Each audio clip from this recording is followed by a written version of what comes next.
이 무더운 여름철, 무더위를 뚫고 전임자를 찾으신 여러분들 위해 하나님의 크신 은혜와 축복이 함께 하시기를 주님의 이름으로 축원합니다. 여러분들은 인생을 살면서 종종 이런 생각이 들지 않으셨나요? 하나님께서는 정말 나를 향한 계획을 가지고 계시는 걸까?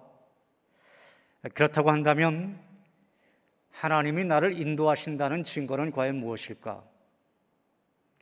우리가 인생을 살다 보면 행복하고 좋은 일을 경험할 때도 있지만 수없이 많은 크고 작은 실수들이 일어나곤 하지요. 그런 것을 우리는 허물이라고 말하기도 하고요, 또 약점이라고 말하기도 합니다. 그런데 그런 허물과 약점 속에서도 하나님의 계획이 있다라고 하는 생각을 여러분들은 해보신 적이 있으신가요? 사실 우리 인생에 있어서 허물과 약점에 대한 계획은 우리의 허물과 약점을 덮으시는 하나님의 계획도 포함되어 있습니다. 제가 여러분들에게 그렇게 말할 수 있는 이유는 제 안에 많은 허물이 있고 약점이 있기에, 그리고 저는 제 삶의 가장 큰 육체의 가시를 가지고 있는 사람이기에 적어도 여러분들에게 그런 말을 할 수 있을 것 같습니다. 부끄러운 일이지만 제가 해결할 수 없는 연약함은 저를 참 힘들게 합니다. 2주일 전만 해도 그렇습니다. 올해는 항암투병을 이겨내면서 그래도 힘들게 설교를 준비했는데 집에서도 문제가 없이 일부 예배에 올라가려고 하는데 갑자기 몸이 한쪽으로 기우는 거예요. 오른쪽으로만 자꾸 몸이 기우는 겁니다. 그리고 힘이 쭉 빠지더니 세상은 막 돌기 시작하고 이 감당이 안 되는 겁니다.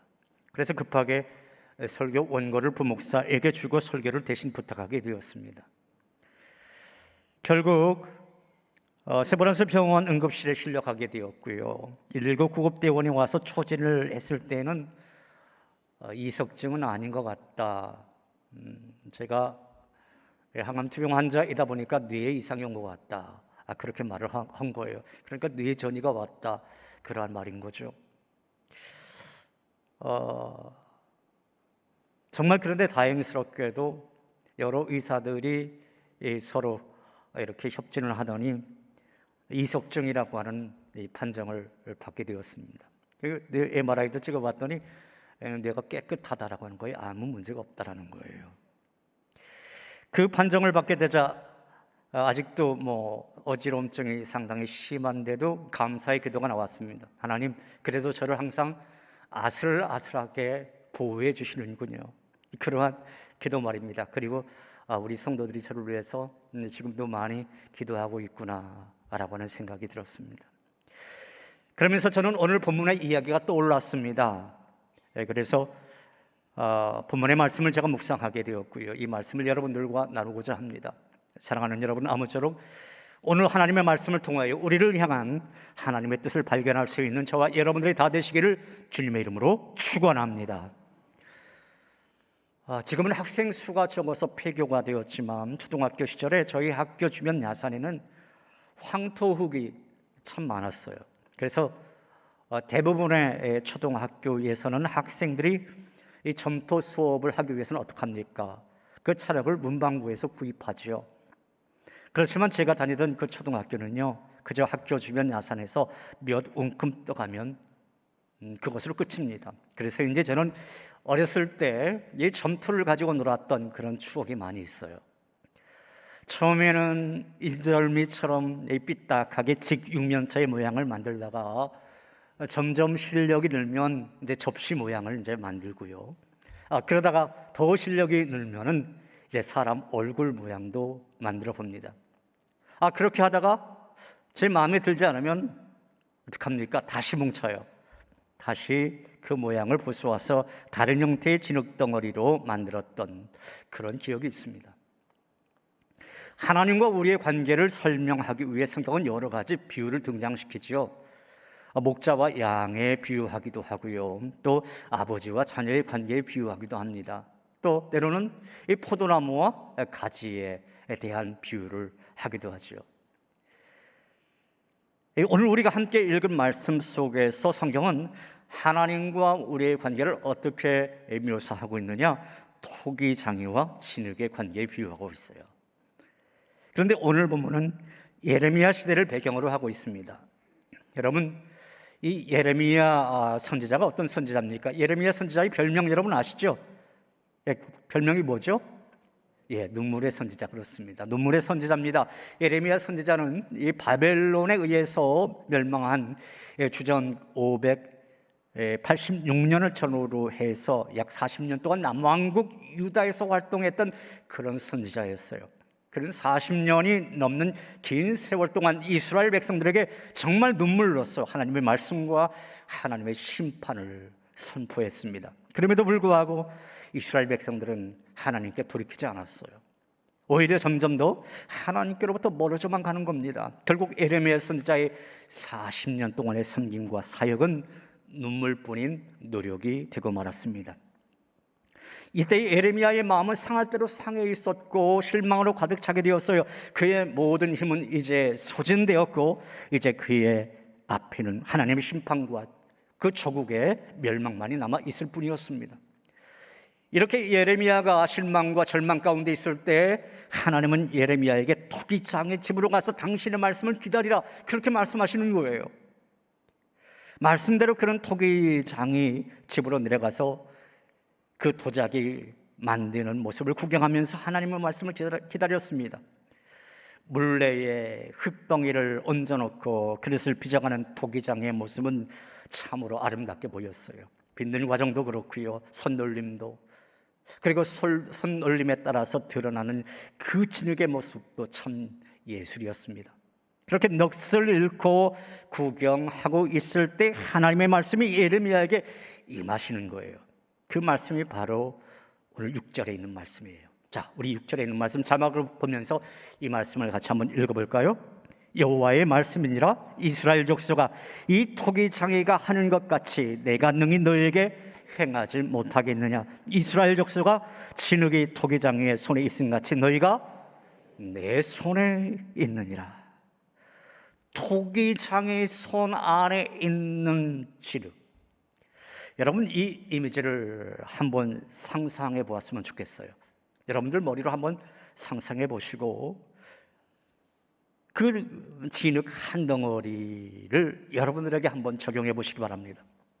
이스라엘 백성이 그러하듯 저와 여러분은 하나님이 보실 때 진흙 한 덩어리에 불과하다라고 하는 거예요.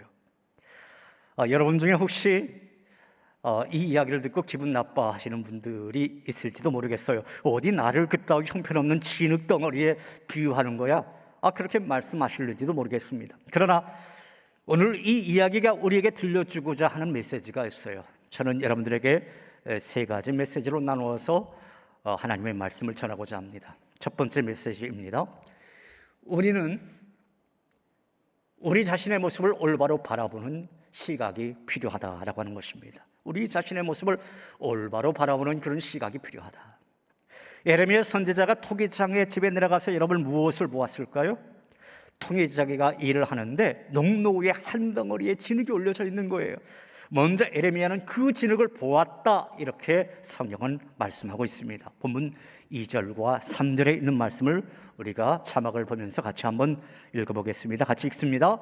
너는 일어나 토기장의 집으로 내려가라. 내가 거기에서 내 말을 내게 들려주리라 하시기로 내가 토기장의 집으로 내려가서 본즉 그가 농로로 일을 하는데. 그렇다면 왜 하나님은 예레미야를 토기장의 집에 인도하셔서 농로 위에 올려진 한 덩어리의 진흙을 보게 하신 걸까요? 하나님의 메시지는 뚜렷합니다. 예레미야야, 내가 보느냐? 너와 너의 백성들인 저 이스라엘 민족들은 한 덩어리의 진흙에 불과하니라. 하나님은 이것을 깨닫기 원하셨던 거예요. 너희가 새롭게 시작하기를 원한다면 너의 모습을 올바로 직시해라. 너는 진흙이야. 너는 한 덩어리의 진흙이야. 그런데 어떻게 보면 이 말씀은요, 하나님께서 예레미야에게 주시는 희망의 말씀이었어요. 왜냐하면 하나님께서는 지금 비록 지금은 이스라엘 백성들이 하나님으로부터 멀어져 가고 있고 그래서 멸망당할 것이지만 그래도 여전히 그들은 하나님 손에 있다라고 하는 말씀이기 때문이었습니다. 결국 이 모든 과정이 다 무엇이냐? 하나님께서 이스라엘을 새롭게 빚어가는 과정이라고 하는 거예요. 이는 선민 이스라엘에 대한 절대적인 주권을 가지고 계신 하나님께서 결국에는 이스라엘을 새롭게 빚어 더욱 아름답게 만드실 것이다라고 하는 약속의 말씀인 것입니다. 이와 마찬가지로 하나님은 우리를 빚으시기를 원하세요. 여러분은 성경의 처음이 창세기의 창조기사로 시작되었다라고 하는 것을 잘 아실 겁니다. 그렇다면 여러분은 혹시 이런 질문을 해보신 적이 있으신가요? 하나님은 수많은 다른 이야기로 성경을 시작할 수 있었을 텐데 왜 하필 창조기사로 당신의 성경을 시작하신 걸까? 창조기사를 보면요, 하나님의 첫째 날에는 이렇게 창조하시니라 하나님 보시기에 좋았더라. 그리고 둘째 날에는 무엇을 창조했더라 하나님 보시기에 좋았더라. 이 말씀이 계속 반복되잖아요. 그런데 바로 여기에 대단히 중요한 신학이 담겨져 있어요. 하나님은 이 창조기사를 통해서 저와 여러분에게 한 가지 분명하게 심어주기 원하는 것이 있더란 말이죠. 여러분, 이 성경은 아무나 읽을 수 있는 것이 아닙니다. 아무나 하나님의 축복을 받을 수 있는 것이 아니에요. 한 가지를 인정하는 자만이 성경의 나머지를 다 읽을 수 있기 때문에 하나님은 그 창조 이야기로 시작한 것입니다. 그 창조 이야기의 주된 메시지가 무엇입니까? 그것은 나 하나님은 창조주이고 너희는 피조물이다 라고 하는 거예요. 나 하나님은 창조주이고 너희는 피조물에 불과하다. 여러분, 그렇습니다. 우리는 창조자가 아니라 지음을 받은 자들인 거예요. 우리는 스스로 존재하는 자가 아니라 만들어짐을 받은 자요. 우리는 이 세상에 내가 원해서 내가 홀로 이 땅에 온 것이 아니라 누군가의 의해서 보냄을 받은 피조물이다라고 하는 사실인 것입니다. 바로 이 사실을 이스라엘 백성들로 하여금 깨닫게 하기 위해서 하나님은 예레미야 선지자를 토기장의 집으로 인도하셨던 것이고 그로 하여금 농로 위에 있는 한 덩어리의 진흙을 주목하게 했던 거예요. 그러나 여러분, 우리는 어떻습니까? 우리는 솔직히 우리 자신의 모습을 올바로 바라보는 시각이 부족하더란 말이죠. OMF라고 하는 아주 유명한 선교 단체가 있어요. 이 선교 단체의 전체 감독으로 수십 년간 선교회를 이끌었던, 그리고 국제적 모임의 전문 강사로 유명한 이 오스왈드 샌더스라고 하는 분이 지은 책이 있습니다. 모든 인생은 하나님의 계획이다라고 하는 책이에요. 모든 인생은 하나님의 계획이다라고 하는 이 책 속에 이러한 내용의 이야기가 있어요. 어느 건축가는 집 설계를 의뢰한 고객 중 상당수가 막상 설계에 들어가면 자신이 이미 설계도를 그려놨으니 한번 봐달라고 도면을 내민다고 불평했다. 그들이 정말 원한 것은 전문가의 설계도가 아닌 자신의 설계도를 전문가가 인정해주고 세심한 손길이 필요한 부분만 보완해 주기를 원하는 것이었다. 마찬가지로 많은 그리스도인들도 인생의 위대한 건축가를 찾아가지만 그분의 계획을 발견하고 받아들이는 대신 자기가 세운 계획을 인정받는 일에 치중한다. 실제로 그들은 주님의 인도하심과 지도가 아닌 그저 동의를 구하고 있는 것이다. 여러분, 솔직하게 말해서 우리의 모습이 그렇지 않은가요? 그저 내가 어떤 계획을 세우고 하나님이 그 계획에 그래 맞아 그렇게 동의해 주기를 원하고 있는 모습이 우리들의 모습 아니겠습니까? 최근에 묻지마 살인, 묻지마 폭행 때문에 많은 시민들이 불안에 떨고 있어요. 가해자의 말을 들어보니까 나는 지금 불행한데 다른 사람을 행복해 보여서 그랬다, 그런 말을 하더라고요. 나는 지금 불행한데 다른 사람들이 행복해 보여서 그랬다. 인간 사이에서 되어지는 일들을 가만히 보면 어떤 사람은 행복하게 정말 빛을 드러내면서 살아가는 사람이 있고 어떤 이들은 제가 앞에서 언급한 그 사람처럼 스스로 불행하다고 느끼면서 어둡게 살아갑니다. 인간은 다 같은 재료로 만들어졌지 않습니까? 그런데 왜 두 사람에게 차이가 있는 것일까요? 그 차이는 토기장애이신 하나님께서 구상한 계획대로 일하시도록 내가 순응하고 내가 받아들이는 정도에 있는 것입니다. 사랑하는 여러분, 바라기는 이제 우리는 피조물로서 우리 자신의 모습을 올바로 바라보는 시각을 소유함으로 하나님의 계획을 발견하고 주의 인도하심을 받아들이는 저와 여러분들이 다 되시기를 주님의 이름으로 축원합니다. 두 번째 메시지입니다. 망가진 진흙 덩어리라 할지라도 토기장의 손에 있을 때 우리는 새로운 작품이 될 수 있다라고 하는 것입니다. 토기장의 손에 우리가 있을 때 우리는 새로운 작품이 될 수 있다. 옛날 우리나라에 유명한 도경이 참 많았죠. 백제시대 때 보면 일본의 그 기술을 전수해 줄 정도로 아주 그 유명한 도공들이 있었습니다. 이 토기장인은 진흙을 자기 뜻대로 빚어서 밥그릇을 만들거나 항아리를 만들거나 꽃병을 만듭니다. 진흙이 원한다고 해서 만들어지는 게 아니에요. 오직 토기장의 뜻대로 그것이 밥그릇이든지 항아리든지 꽃병이든지 그렇게 제작이 되어지는 겁니다. 여기서 또 한 가지 중요한 점은 토기장이가 이미 만든 작품 중에서 마음에 들지 않는 작품을 부수기도 한다라고 하는 사실이에요. 자기가 원하는 수준만큼 잘 안 나오면 진흙을 다시 뭉개뜨려 버리고 섞어버리고 그것으로 다른 작품을 만들곤 하더란 말이죠. 오늘 본문에 있는 말씀들 여러분 한번 보실까요? 예레미야가 그릇이 나올 것을 기대하고 있는데 갑자기 그것이 무너지더니 망가진 진흙덩이가 되어버린 거예요. 토기장의 온갖 수고가 무의미하게 된 것처럼 보이는 거죠. 함께 본문 4절 상반절에 보면 그 말씀이 나와 있어요. 같이 자막을 보면서 읽어보겠습니다. 진흙으로 만든 그릇이 토기장의 손에서 터짐에. 여러분, 토기장의 손에서 어떻게 됐다고요? 터졌다. 그 말의 의미가 무엇입니까? 그것은 이 본문에 그것이 잘못된 이유를 말하고 있지는 않지만 토기장의 손길에 대한 진흙의 반응의 측면에서 본다면 잘못된 것임에 틀림이 없습니다. 진흙이 완전히 뭉개져 버린 거죠. 그럼에도 토기장인은 그 다음에 어떻게 했나요? 계속해서 4절 하반절에 있는 말씀을 보시면 되겠습니다. 같이 이 말씀 또 읽어보겠습니다. 그가 그것으로 자기 의견에 좋은 대로 다른 그릇을 만들더라. 여러분, 어떻게 했다고요? 다른 그릇을 만들었다. 토기장의 계획대로 되지 않자 그것을 버리지 않고 그것으로 다른 작품을 만들었다라고 하는 그런 이야기지요.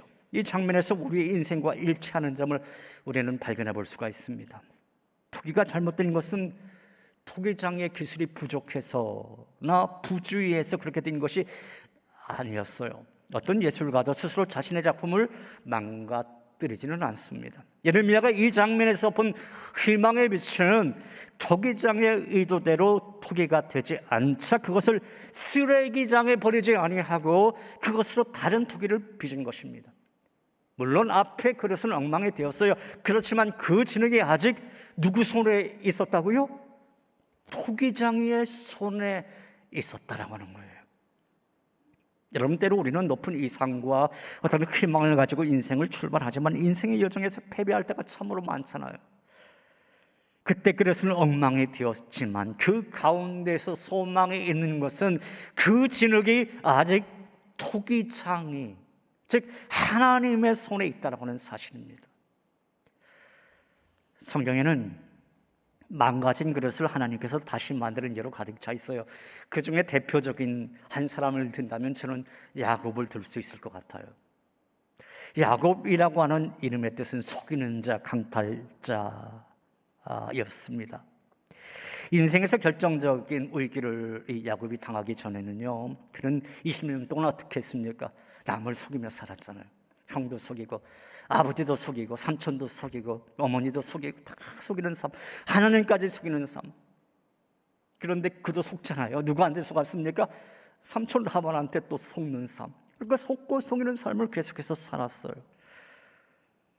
그런데 하나님이 그를 도망갈 곳이 없는 구석으로 막 몰아칩니다. 그때까지 야곱은 항상 하나님을 거스르고 속이는 그런 자기 방식을 추구했던 사람이었지만 하나님 앞에서는 손을 단짝 들게 돼요. 야복강에서 하나님이 보낸 사람을 만나게 되죠. 씨름을 해요. 새벽까지 씨름을 한 후에 비록 그가 하나님이 보낸 사람을 이겼지만 그가 어떤 고백을 합니까? 하나님, 나는 야곱입니다. 나는 속이는 자였습니다. 그런 고백을 해요. 하나님, 나는 야곱입니다. 내 이름 그대로 나는 속이는 자였습니다. 그런 고백을 해요. 그때 하나님께서 그를 어떻게 하셨나요? 그의 이름을 바꿔주잖아요. 그의 이름을 이스라엘로 바꿔줘요. 이스라엘. 너는 이스라엘 민족의 어떻게 보면은 그 족장 대열의 믿음의 조상의 대열에 오를 수 있는 그런 사람이다. 이렇게 우리가 망가진 지르기를 할지라도 하나님 손 안에 있으면 새롭게 빚어질 수 있는 겁니다. 여러분 잊지 마십시오. 우리는 토기장의 손에 들려진 진흙이고 토기인 것입니다. 우리의 운명은 토기장이신 하나님 손 안에 달려있는 거예요. 그 사실을 받아들이는 사람에게는 예상하지 못하는 하나님의 복이 임할 것입니다. 사랑하는 여러분, 혹시 지금 여러분의 삶이 망가져 보인다 할지라도 늘 하나님 손 안에 있음으로 말미암아 새로운 하나님의 작품으로 빚어지는 놀라운 축복이 있기를 간절히 바랍니다. 세 번째 메시지입니다. 때로는 이해할 수 없는 시련과 고난이 우리를 온전한 작품으로 빚어가는 과정일 수도 있다라고 하는 것입니다. 시련과 고난이 우리를 온전한 작품으로 빚어가는 과정일 수도 있다. 하나님은 진실로 우리의 토기장이십니다. 그리고 그분은 오늘 또 우리의 삶을 아름답게 그리고 선하게 의롭게 빚어가기를 원하시고 또 그렇게 우리를 빚어가고 있는 중이에요. 그 어떤 토기장이도 그 손으로 약한 그릇, 볼품없는 그릇, 쓸모없는 그릇을 만들고자 수고하진 않습니다. 토기장이는 되도록 견고하고 좋은 그릇, 아름다운 그릇, 용도에 맞는 그릇을 만들고자 노력하고 수고합니다. 마찬가지로 우리의 토기장이 되시는 하나님께서는 오늘도 저와 여러분을 가장 아름답고 귀한 그릇으로 만들기 위해서 우리를 빚어가고 있는 중입니다. 그것이 때로는 연약하고 어리석은 우리에게는 이해할 수 없는 시련과 고난처럼 보일 수가 있어요. 그러나 그런 순간에 여러분 기억하십시오. 바로 그 순간이 하나님께서 말없이 저와 여러분을 빚어가고 있는 순간이다라고 하는 사실입니다. 그리고 토기장이는 진흙을 빚어 아름다운 토기로 만들어가는 전 과정에 항상 토기 옆에 있다라고 하는 사실도 꼭 기억을 하십시오. 우리 토기장이 되시는 하나님께서는 우리가 아름다운 토기로 빚어지기 위해서 물 속에 있을 때나 농로에 들어갈 때나 우리의 몸에 어떤 무늬가 그려질 때나 뜨거운 가마에서 신음하고 있을 때 바로 거기에서 우리와 함께 계십니다. 그래서 성경은 시편 121편 4절 말씀 중에서 이러한 말씀을 하세요. 우리를 지키시는 분은 졸지도 아니하시고 주무시지도 아니하시고 우리를 살펴주신다, 그렇게 말씀하고 있는 것입니다. 이제 진흙 한 덩어리의 고백이라고 하는 글을 여러분들에게 소개하면서 말씀을 정리하겠습니다. 나는 진흙입니다. 나는 들판에서 다른 진흙들과 평화롭게 살고 있었습니다. 난 캄캄한 땅 속에서 아무런 생각 없이 하루하루를 평화롭게 지내고 있었습니다. 그런데 어느 날 사람들이 오더니 나를 파내기 시작하는 거예요. 사람들이 나를 땅에서 파낼 때 나는 허리가 끊어질 듯한 아픔을 느꼈습니다. 그 후에 나는 다른 흙들과 함께 옮겨져서 다시 큰 통 속에 들어가서 잘게 부서졌습니다. 그때 나는 너무나도 아파서 까무러칠 뻔했습니다. 그러나 그것으로 끝난 게 아니었어요. 나에게 물을 적시더니 바닥으로 내려치기 시작하는 겁니다.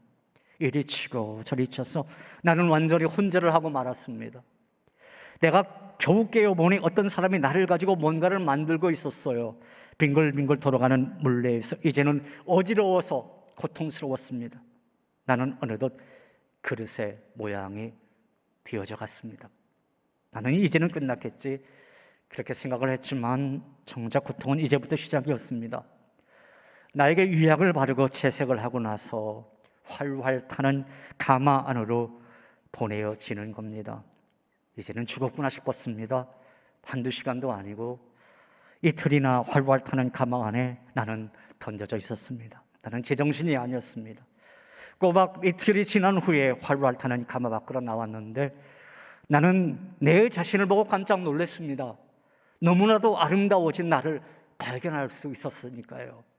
들판에 널려져 있던 하잘 것 없던 흙이 이제 아름다운 흙으로 재탄생하게 된 것입니다.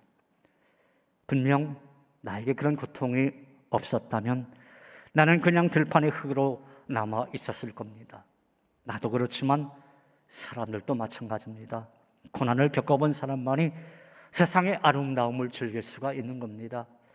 언제 자신의 일이 아무리 지겹고 고달플지라도 삶의 풍성한 열매를 맺기 위해서는 이겨내야 하는 것입니다. 이 시간 함께 찬양할까요? 항상 진실케 내 맘 바꾸사 하나님 함께 하여 주소서. 주는 토기장이 나는 진흙 날 빚으소서 기도하오니라고 하는 이 찬양 함께 찬양해보죠.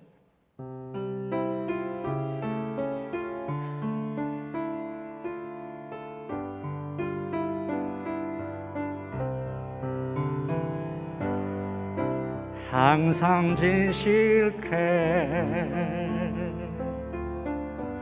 내 맘 바꾸사 하나님 함께 하여 주소서. 항상 진실케 항상 진실케 내 맘 바꾸사 하나님 함께 하나님 함께 하여 주소서. 주는 토기장이 나는 진흙 날 빚으소서 기도하오니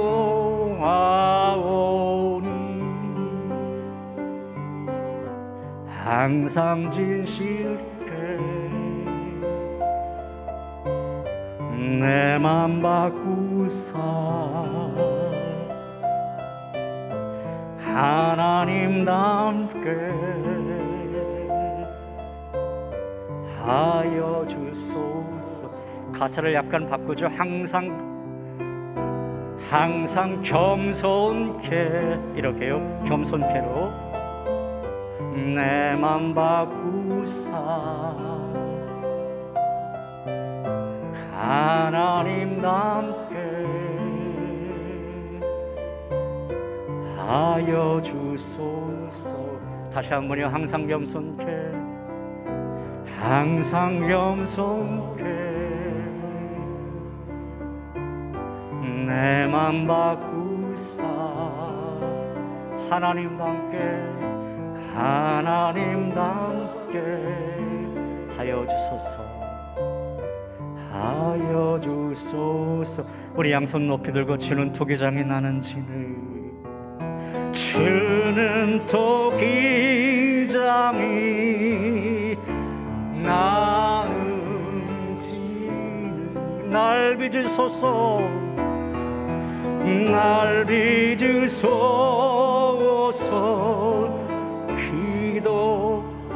기도하오니. 다시 한번 주는 토기장이 나는 진흙 주는 토기장이 나는 진흙 아멘. 날 빚으소서 기도하오니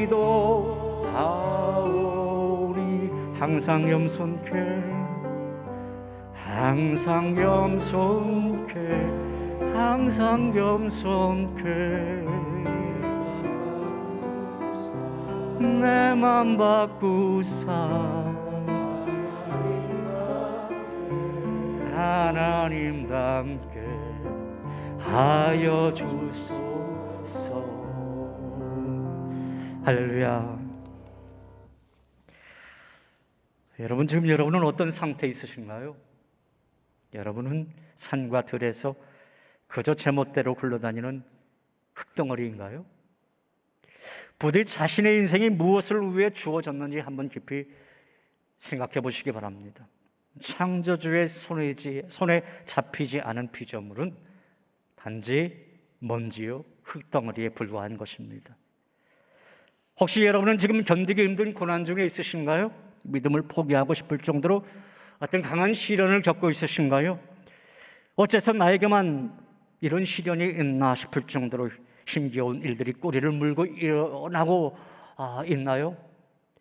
그 고난을 명쾌하게 설명할 제가는 저에겐 없어요. 하지만 한 가지 확신하고 여러분들에게 말씀드릴 수 있는 것이 있습니다. 하나님 앞에서 절대로 물러서지 마십시오. 죽어도 하나님 앞에서 죽겠다고 생각하고 그분을 꼭 붙드십시오. 하나님 안에 머무는 사람에게 고난은 채로 쳐서 불순물을 골라내고 고운 가루로 만드는 과정이 되는 것입니다. 사랑하는 여러분, 아무쪼록 우리는 한 점 진흙덩어리에 불과하다라고 하는 사실 명심하시고 토기장이신 하나님 손 안에 늘 머물면서 순응함으로 어떠한 시련, 어떠한 고난도 이겨내면서 결국 하나님의 귀한 작품으로 재탄생되는 그러한 은혜와 축복이 여러분들에게 임하시기를 주님의 이름으로 축원합니다. 하나님, 그렇습니다. 저희는 한 점 흙덩어리에 불과합니다. 하나님 손 안에 있지 아니하면 다만 먼지와 흙덩어리에 불과하다라고 하는 사실 저희가 압니다. 주여, 저희가 늘 하나님 손 안에 있기 원하오니 저희를 빚어 주시옵소서.